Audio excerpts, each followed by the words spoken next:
Pois é.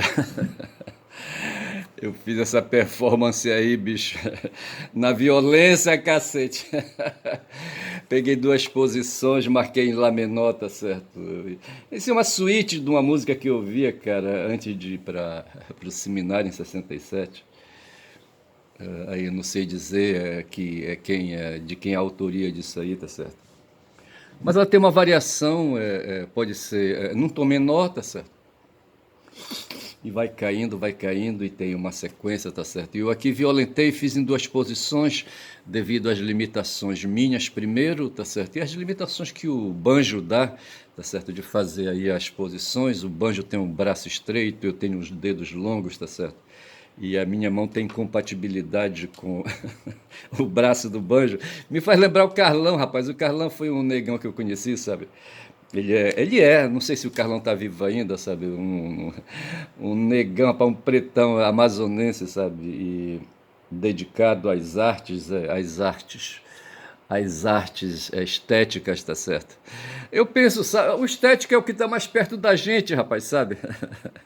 É que nem esses cursos aí das humanas, tá certo? Enquanto os filhos da elite fazem os cursos aí melhor selecionáveis para o mercado, tá certo? Enfim, hoje eu não sei, fica difícil a gente falar, tá certo? Com aí o avanço das tecnologias cibernéticas.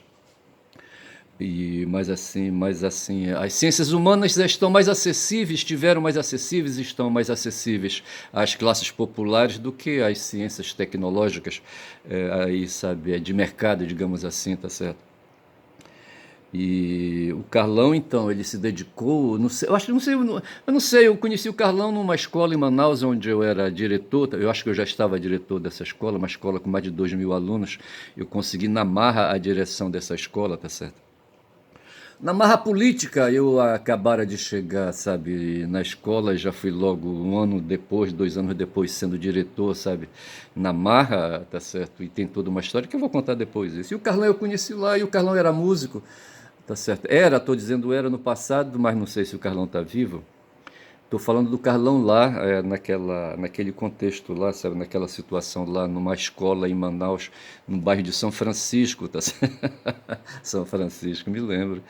E aí, rapaz, o seguinte, o Carlão era tocador de violão, era músico compositor, sabe? Chegou a gravar disco ali, sabe, em promoção com a Secretaria de Cultura do Amazonas, sabe, que incentivava o trabalho de artistas. Eu conheci naquela época o Roberto Roberto Dibo, era Dibo o nome do cara, é um artista também, sabe? E assim, aí um cara assim, sabe, o Dib. Tô querendo falar mal do Dib, mas eu não vou falar não. Mas o Dib também era músico e estava lá também, tá certo? E ele e o Carlão, sabe? Também o Carlão era chamado de Carlinhos. Mas eu conhecia, rapaz, um cara que tocava baixo, que foi de uma banda lá em Manaus, tá certo? Uma banda famosa, o cara tocava baixo, como é que chamava ele? Também era um cara das artes, da estética, tá certo? Ele dava aula de educação artística, como é que chamava ele? Ah, não vou lembrar, ele tinha um apelido. E o Carlão, eu olhava assim para os dedões dele, sabe, incompatíveis com o braço do violão. Mas mesmo assim ele mandava ver, sabe, ele tinha a voz, sabe, cantava. Eu fiz um trabalho com ele, rapaz, numa casa, num bar, sabe, num bar em Manaus chamado Calígula, sabe, num bairro de Aparecida, eu acho, sabe. Nós descolamos lá por uns meses aí, por uns dias aí, sabe, de meses. Um espaço ali para fazer um trabalho a troco de troco. Como é que o Carlão falava de couro de rato, certo? Porra, bicho, é foda, a vida de artista é foda. Por mais que eu, não sei, eu era artista amador, tá certo? Como artista amador eu fui dentro do seminário, tá certo? E como artista amador foi a Lena, rapaz, a Lena que eu conheci, tá certo? A Lena que eu conheci em Manaus, ensaiando na academia, na academia francesa, não, como é que chamava aquele espaço do consulado francês? Como é que chamava, hein? Ah, não vou lembrar. Mas o fato é que uma instituição ali do governo francês cedia um espaço. Como é que chamava, hein? E aí a Lena estava lá, rapaz. Um dia fui atrás de uma aluna minha de violão e conheci a Lena, tá certo? Lena que com quem não aconteceu nada, tá certo? Um dia eu cheguei na casa dela, eu tinha uma motocicletona, tá certo? E cheguei lá para namorar, rapaz, sabe? Quando ela me deu notícia de que o Jacques daquele espaço do governo francês, como é que chamava? Ah, não vou lembrar. O Jacques era o coordenador da casa lá do governo francês, tá certo? E que estava afim dela e o Jacques tinha, eu tinha uma Honda, o Jacques tinha uma Yamaha, tá certo? A minha era zerada e a do Jacques era toda fodida, queimava um óleo. Era uma máquina dos tempos, sabe? Uma 350 dos tempos da Yamaha. E a minha era uma Honda 350 quatro tempos, tá certo? Em tudo eu era glorioso, já que era um cidadão já, e quem sabe um coroa aí é cinquentão, tá certo? E eu um garoto de 20 anos. E a Lena, sabe, com a promessa do Jacques, sabe, a promessa de sedução do Jacques de levá-la para Paris, sabe, para fazer ali estudo de teatro, tá certo? Ela veio me dar notícia, sabe, dizendo que o Jacques queria levá-la para Paris. Logo assim, bicho, no começo de conversa, tá certo? Cheguei num sábado à noite lá, tá certo? E ela já veio logo com esse papo, sabe? Eu olhei assim para ela, sem violência, sem discussão, com a alma aí machucada, claro, certo? O sentimento ali, sabe? Embroado, embroado, e acabei de inventar essa palavra, certo? Não é embroado. Tem outra palavra aí que traduz isso e é parecido com isso, tá certo? Para dizer assim, enjoado, talvez seja isso, seja essa palavra. Eu enjoado, sabe, peguei, dei as costas para ela, sabe, montei na minha moto, fui para casa, lá pro Beco do Macedo, eu acho, onde eu morava, sabe, na cozinha de uma casa lá, sabe, numa republiqueta, sabe, lá com quem eu dividia espaço, com colegas com quem eu dividia espaço, tá certo?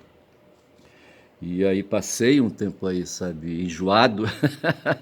E muitas vezes não, pelo menos uma vez eu vi a Lena, sabe, nas costas do Jaque, andando na moto dele, sabe, ali pelas ruas. Eu acho que a gente usava os mesmos espaços públicos, entendeu? E por umas vezes eu vi ali a Lena montada ali, sabe, na garupa da moto do Jaque. Do Jaque. Eu acho que eu vou chamar esse vídeo de Jaque, sabe? Em homenagem a esse Jaque, para lembrar esse episódio da minha vida, sabe? Esse episódio mal sucedido, sabe? De relação afetiva aí mal sucedida, tá certo? Mas assim. Mas eu falava do que mesmo, sabe?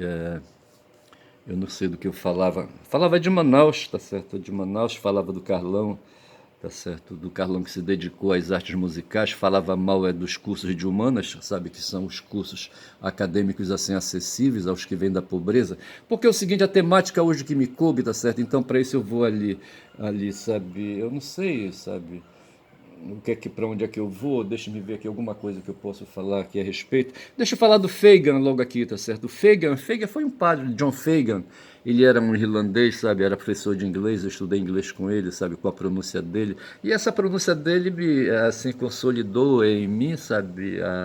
A estrutura sônica, a estrutura melódica, não melódica, a estrutura fônica, acho que é fônica, certo? A estrutura fônica do inglês, do inglês irlandês, do inglês britânico, sabe? E para mim isso foi um privilégio, tá certo? Foi uma sorte na minha vida. Que eu estava pensando, tenho aí um vídeo aí, sabe, que está marcado aí para eu fazer uns comentários, aí, sabe, de uma entrevista que o Lula deu para o Mano Brown, sabe, num canal aí, Mano a Mano, do Mano Brown e uma outra figura aí, tá certo? E onde o Lula, sabe, se põe a falar da desgraça da vida dele, da desgraça da vida dele de pobreza, da desgraça da vida dele de proletário, só que ele não enfatiza essa questão, sabe? O Lula não enfatiza essa questão. Uma vez eu li, rapaz, sabe, em algum lugar, sabe, que o Lula ele atravessou no movimento operário, como fez o Vargas, tá certo, atravessando o movimento geopolítico, como fez o Pio XII, ali depois da Segunda Guerra, atravessando o movimento geopolítico com a Rússia vitoriosa, sabe? A Rússia não, com a União Soviética vitoriosa e vindo para o mundo, tá certo? Ou antes até, eu estou falando do Vargas, eu estou falando ali do começo da década de 20, tá certo? 20, 30, a Revolução Russa aconteceu em 17, ou em 18, de acordo aí com as questões aí de calendário, tá certo? E eu só sei que o comunismo veio para o mundo, o comunismo leninista, trotskista veio para o mundo, tá certo? Assustando todo mundo como uma tempestade, diria Walter Benjamin. Aí, rapaz, não prestou, rapaz, o Pio XII pulou de cá, eu não sei, João 23 pulou da culá, sabe, e veio a Hero Novaro, acho que a Hero Novaro é do tempo do João 23. Ali, sabe, uma encíclica, um escrito ali, sabe, uma peça ideológica da Igreja Católica, tá certo, que a gente chama de encíclica, um texto aí, onde o pessoal se cagava de medo, rapaz, sabe, faziam defesa ali do capitalismo, sabe. O comunismo veio para derrotar o capitalismo e ele está aí para derrotar o capitalismo, sabe? E o João 23, sabe, sem compreender muito bem as coisas, tá certo? Eu não sei o Francisco agora, sabe, o falecido Francisco, talvez entendesse um pouco mais aí, sabe, melhor que João 23, mas me parece que foi o João 23 que atravessou a Hero Novarum, tá certo? E os Estados Unidos repercutiu isso também, se cagava, os estadunidenses ali, a elite estadunidense se cagava de medo, sabe, do comunismo, tá certo? E teve todo um sistema ali de contenção, sabe? Tem ali o McCarthy, tem não sei mais quem aí perseguindo comunistas ali dentro dos Estados Unidos, tá certo?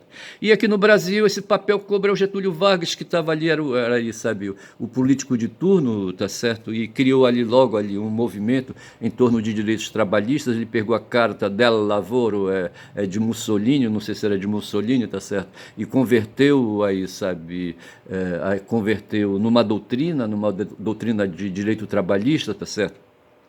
Numa doutrina de direito social aí, sabe, para justamente encarar o comunismo, é isso que eu vejo. E no final na década de 70, na década de 80, quando estava ali se estabelecendo ali o movimento, na década de 70 se estabeleceu o movimento sindical e foi por ali que o Lula apareceu, tá certo? E nessa época o comunismo vinha sendo empurrado pelo Partido Comunista Brasileiro e depois, me parece, pela divisão que houve ali, sabe?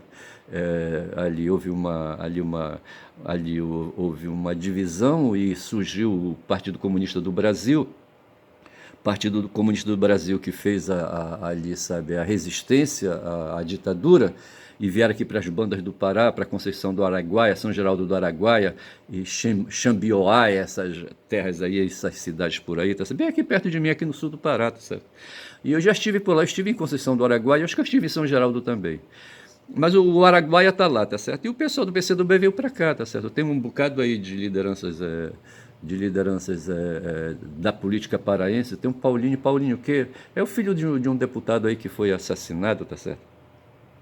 Eu não vou lembrar o nome do Paulinho, mas ele foi do PCdoB, depois passou para o PT, eu acho que depois voltou para o PCdoB de novo, eu não sei.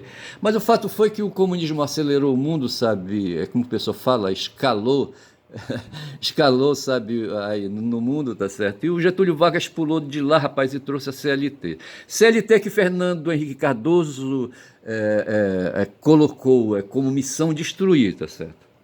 Fernando Henrique Cardoso, rapaz, esse cara que governou de 94 a 2000, a 2001, tá certo? A partir de 2002, 2003, a partir de 2003 entrou o Lula. O Fernando Henrique governou até 2002. E esse cara introduziu no Brasil, rapaz, o mesmo pavor, sabe? Só que ele veio, enquanto o Getúlio veio para enfrentar o comunismo, o Fernando Henrique veio para enaltecer o capitalismo, sabe? Fazer abertura de mercados, sabe? Destruir a indústria nacional, tá certo? Acabar com a Petrobras, privatizar as indústrias. O Banco do Brasil, se tivesse tido moleza, sabe, ele teria privatizado, mas ele escalou, ele privatizou a Telebrás, o sistema de comunicação do Brasil, tá certo? E mais coisas aí, tem um livro aí de um cara, de um jornalista aí, que eu não vou lembrar o nome agora, sabe, A Privataria Tucana, que demonstra exatamente isso. O Fernando Henrique está com 94 anos de idade. E eu não sei, rapaz, se a cara dele não treme, rapaz, sabe, o mal que esse cara fez pro Brasil, mas ele não podia fazer diferente, a mesma coisa que faz o Lula hoje, tá certo? O Fernando Henrique tinha melhor condição porque ele era aprovado pela elite econômica, pela elite financeira brasileira, tá certo? E pela elite financeira e econômica mundial, tá certo? Ele operou para o mercado, ele foi um mercadista, tá certo? Um mercadologista, sei lá como é que a gente pode chamar, um cara que operou para o mercado, para a abertura, sabe? Um neoliberal, tá certo? Um cara que acreditava no mundo empresarial, acreditava que os empresários é que devem presidir a direção do mundo econômico, do mundo financeiro, essas coisas assim. Fernando Henrique Cardoso, rapaz, eu estou falando, tá certo? São agora 15 minutos de vídeo. E eu só sei dizer, sabe, que se instalou isso no Brasil e hoje a discussão que se punha, eu estava falando do Mano Brown, tá certo? e o Lula se põe ali e ele traz a história dele. Só que o que eu li foi, sabe, é que o Lula, na década de 70, quando ele se mete através do irmão dele mais velho, o Frei Chico, sabe, no mundo sindical, revelando ali um carisma que ele poderia ter, sabe, possuir. E para aquele mundo ali dos debates políticos com empresários, ele dava pé. Eu fiz uma experiência, sabe, uma experiência de advogado de sindicato trabalhista aqui em Barcarena, tá certo? Onde eu pude viver um pouco desse debate aí, sabe, de sindicato, de trabalhadores com os empresários, tá certo? E o meu trabalho terminou se resumindo em fazer reclamações, não tanto debate político, não tanto luta política, tá certo? Mas assim, de confronto, mas uma luta política nos tribunais, dentro da Justiça do Trabalho, lá em Abaetetuba, que é uma outra cidade aqui perto, tá certo? E ah, que saco, uma ligação aí, sabe? Que não tem nada a ver. Mas assim, eu e continua valendo o vídeo, tá certo? Então, eu falava do Lula, e o Lula atravessou, sabe, no meio aí, da mesma forma como atravessou ali, sabe, o João 23, da mesma forma como atravessou o Getúlio Vargas, tá certo? E de certa forma, como atravessou o Fernando Henrique Cardoso, sabe? E assim, para bloquear aí os avanços da luta entre privilégios e direitos humanos, tá certo? Hoje está bem claro para mim, sabe, que o mundo, desde quando ele é mundo, tá certo? Se trata de uma luta de classes que nós temos hoje entre os que defendem privilégios e os que defendem direitos humanos, sabe? E quando se fala em direitos humanos, a gente está falando de uma universalidade, tá certo? Aí, em oposição a um conceito aí individualista, tá certo? Os que procuram se apropriar dos excedentes da produção são individualistas, são sujeitos aí egoístas, tá certo? Já os que estão do lado daí, sabe, defendendo direitos humanos, direitos cosmopolitas, digamos assim, tá certo? O Fernando Henrique se dizia de cosmopolita, sabe? É cartesiano e cosmopolita, não sei assim, sabe? No sentido dele, tá certo? Mas o fato é que o cara tá com 94 hoje, 94 anos hoje, sabe, sabe, de idade, já aí com as faculdades mentais aí debilitadas, porra, é foda. Égua, bicho, tá foda. E o Lula atravessou o compasso, tá certo? Não podendo fazer nada, sabe, com o movimento sindical, tá certo? Ainda era tempo de ditadura, e ele tratou aí, sabe, de fazer uma intervenção que, de certa forma, neutralizava ali, sabe, neutralizava os avanços do PCdoB. Eu penso que o Golbery Couto e Silva, sabe, chegou até a incentivar, sabe, essa participação do Lula dentro do movimento sindical. Eu já li alguma coisa a respeito disso também, no sentido de que os comunistas, sabe, do PCdoB é que estavam fazendo a resistência à ditadura militar, tá certo? E o Lula foi no Mano Brown discutir questões, quando são 18 minutos de vídeo, discutir questões, sabe? Onde fica bem claro, sabe, onde fica bem claro que esse telefonema tá me enchendo o saco. E agora passa na rua, sabe? Propaganda, hoje é sexta-feira, puta que pariu. Mas dá pra ouvir, não dá? Os caras chamando aí o povo pra esbórnia, tá certo? Porra, bicho, pra encher a cara. Hoje é sexta-feira, porra. Mas o fato é que ali, sabe, o Lula fala, sabe, fala de si, sabe, fala, assim, dessa forma como a gente fala hoje, sabe, um cidadão analógico, um cidadão aí de uma outra geração, a geração é de 70, tá certo, contra a geração de 50, do Mano Brown, é muito mais além, talvez a geração é de 80, de 70, eu não sei de que ano é. O Mano Brown está hoje com 50 anos, tá certo? Então você deduz de 20. O Mano Brown nasceu, que ano foi que o Mano Brown nasceu? Em 1970, por ali assim, tá certo? Para estar hoje com 55 anos, é por aí assim.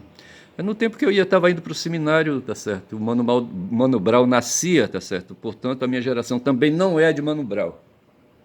E o Mano Brown me parece que ele amadureceu muito, tá certo? Estudou, sabe? Enquanto o Lula foi fazer governo, o Mano Brown se manteve no mundo da estética, tá certo? E aí, então, sabe? Com as dificuldades que tem. Porque aí volta aquela questão que eu falava, sabe? Que o pessoal que se dedica ao mundo da estética é um pessoal assim, sabe, que de certa forma se refugia nesse mundo, tá certo? Porque é o espaço que o capital reserva para eles, tá certo? Um espaço onde não se pode ter empreendimentos, tá certo? E porra, Tá lá daqui, acho que eu vou bloquear essa ligação aqui, enchendo o saco. Tá certo? Porra. E eu só sei dizer, rapaz, sabe que o Lula então ele atravessa o compasso, tá certo? E hoje me parece, sabe, ele tá com uma responsabilidade tremenda para brecar hoje os avanços, os avanços da